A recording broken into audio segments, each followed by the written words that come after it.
आज आपण आदित्य आणि राणूबाई यांचं व्रत व कथा ऐकणार आणि पाहणार आहोत.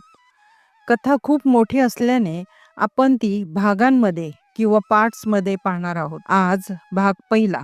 श्रावणातील रविवारी सूर्याचे पूजन केले जाते. यावेळी आचरल्या जाणाऱ्या व्रताला आदित्य राणूबाई व्रत असे संबोधले जाते. आदित्य राणूबाई तुमची कहाणी ऐका.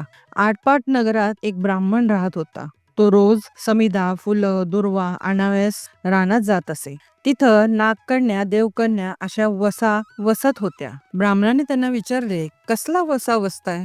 तू मला सांगा. तुला रे वसा कशाला हवा?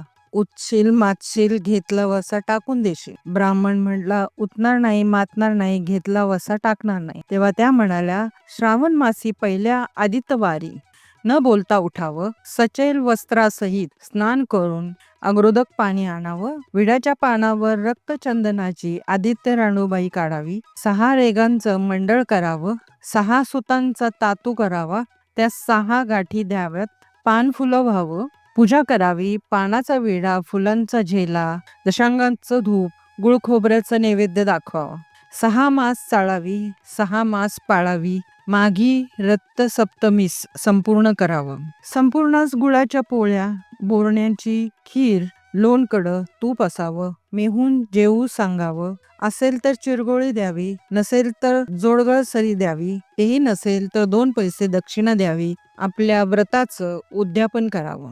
असा वसा ब्राह्मणाने केला. त्याला सूर्यनारायण प्रसन्न झाला. भाग्यलक्ष्मी आली.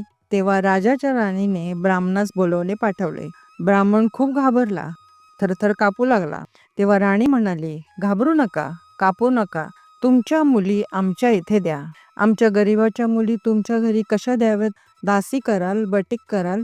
राणी म्हणाली, बटीक करीत नाही, राजाची राणी करू, प्रधानाची राणी करू. मार्गेश्वराच्या महिन्यात ब्राह्मणाने लग्न करून मुली दिल्या. एक राज्याच्या घरी दिली, एक प्रधानाच्या घरी दिली. पण गेल्या पावली मुलीचा समाचार घेतला नाही.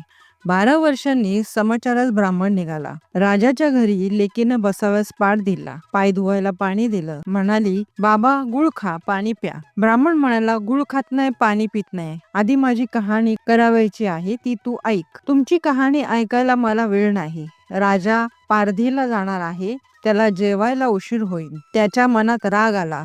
तोच राग मनात धरून ब्राह्मण तिथून निघाला. मित्रांनो, याचा पुढचा भाग आपण पुढच्या रविवारी बघणार आहोत. धन्यवाद.